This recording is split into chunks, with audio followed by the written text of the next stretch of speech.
Hey y'all, welcome to my channel where we talk about all things television and film from today and yesteryear. I'm reviewed. So I wanted to come on here and just do a quick recommendation of the Origin movie, which is directed and written by Ava DuVernay. Um, I believe it is supposed to start streaming next week on Hulu. I actually purchased the movie off Prime because I saw it in the movies when it came out earlier this year. But anyway, I just really this movie has not been talked about enough to me.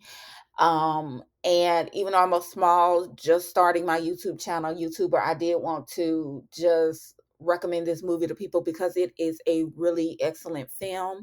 It stars Audrey Ellis Taylor.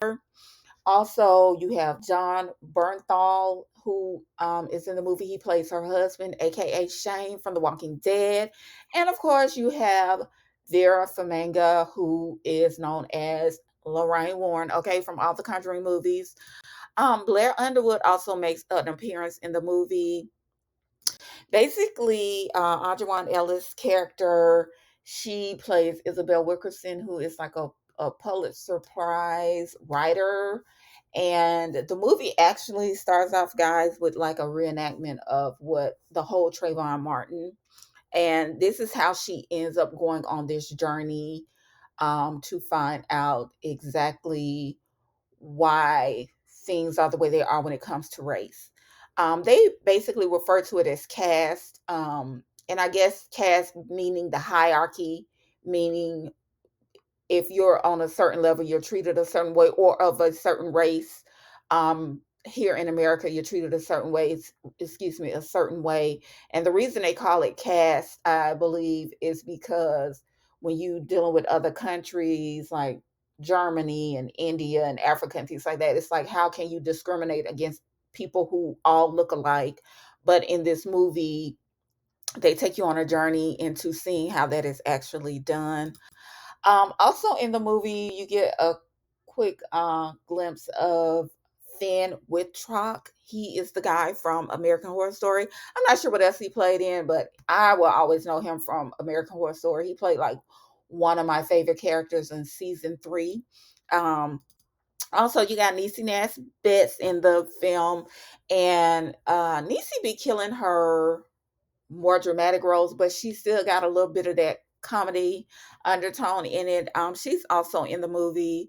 Um, you guys, this movie is just really, really good. It's so much to unpack in this movie that I'm not going to do, but because I really want people to watch it, I really want people to see it.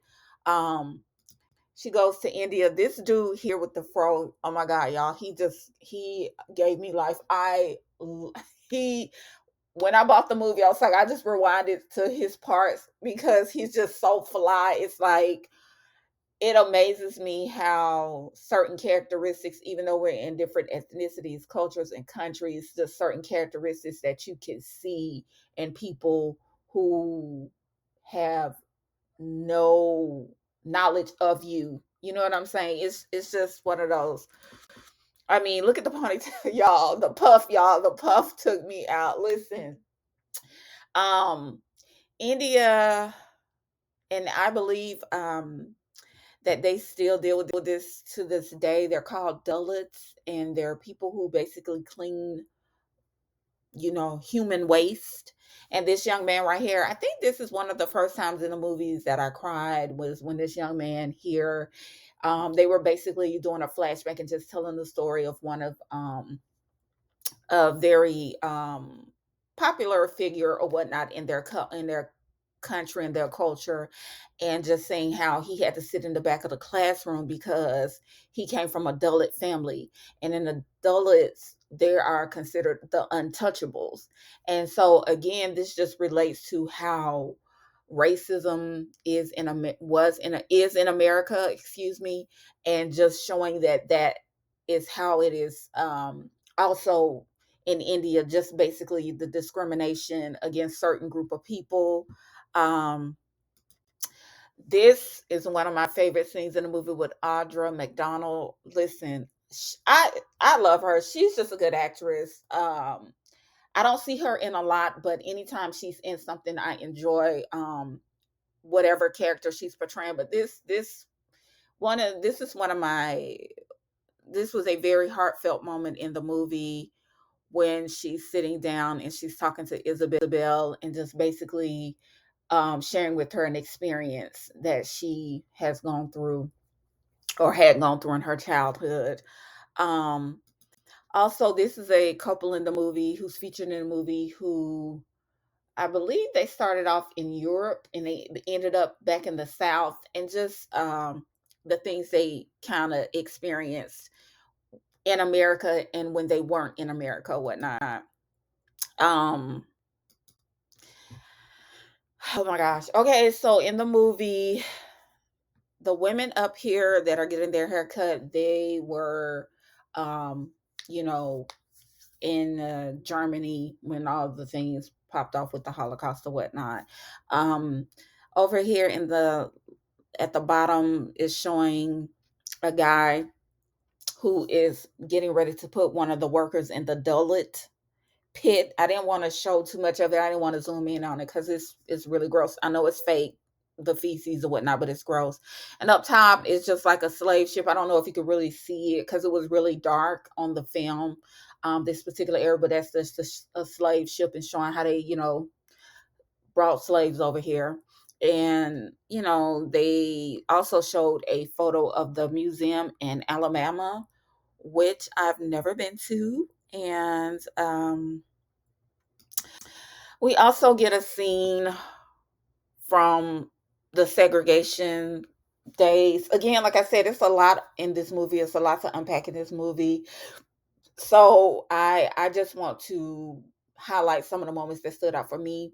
But this right here, y'all, I boohooed like a baby. I remember when this part happened in the movie theater, it even the men in there were crying. Like it all you heard was sobbing because it was very, very, very emotional. Um and even though I never experienced anything like this, you empathize because you've heard so much about segregation and how things were done. But basically, this kid with his adorable self, he was so adorable. He helped his team win a baseball game, and so to celebrate, they took him to a pool, which of course black people weren't allowed. He was allowed to play the game. He was allowed to help his team win. But when it came to the pool, he had to sit outside the fence. And as you can see, he's talking to his two friends. And so, you know, the kids are feeling the way because they're like, why can't he come in here with us? And so they finally say that the boy can get in the pool, but they make all the other kids get out the pool. It's really hard for me to talk about because I get emotional just talking about it now because it's so sad. But this baby was put on this float and he was told, you better not touch this water. So the guy that's pulling the float is taking him around the pool, and the look on this kid's face and how he's holding his hands together because he does not want to touch that water because he is afraid to touch the water. I'm telling you, whew, this film this film is very heavy. Like it's a very heavy film. It is layered with loss. Isabel's character loses so many people in this movie. It is layered in loss, but it's also layered in lessons. I learned a lot of things that I did not know in this film. Uh, there is a reference to Martin Luther King going to India at one point in time. And I believe the lady said that he wrote about it in Ebony magazine or something like that. But anyway, it is a very heavy film.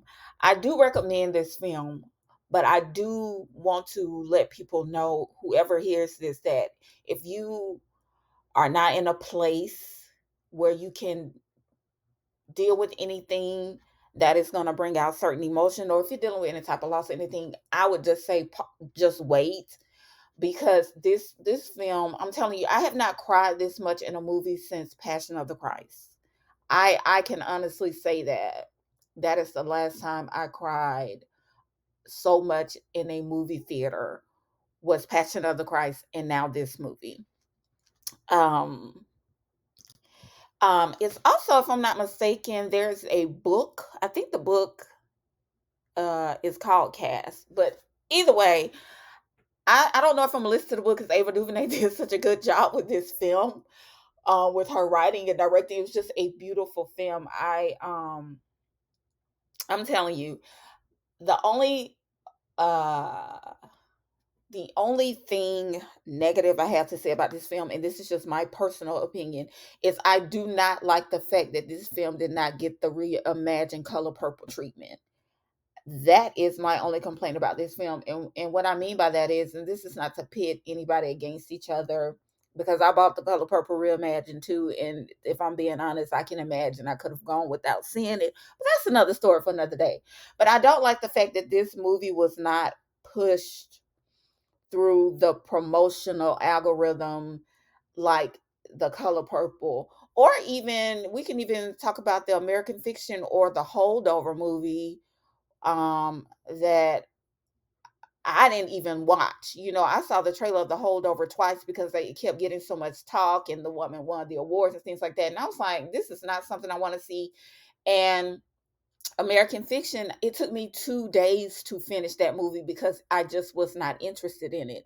And so, even with the amazing cast, it just did not do it for me. And it had an amazing cast. American Fiction had an amazing cast, but I did not enjoy that film at all. And so when movies like this come about, it's like, who makes these decisions? Like, Ava DuVernay, this film, Ajuan Ellis, she deserved an Academy Award for this film. Both of them did. You know, and it's I really, really, really do not understand how this movie flew under the award season radar, but I'm not surprised. Anyway, guys, I do recommend this film if you're interested. Again, it will be streaming on Hulu next week, and I just really wanted to, bring this a little teeny tiny bit of attention on my little teeny tiny just starting off channel. But anyway, guys, I really hope you check out the video. I mean, excuse me, check out the movie. Please be sure to like, share, and subscribe this video. And I will talk to you guys next time. Thank you. Bye.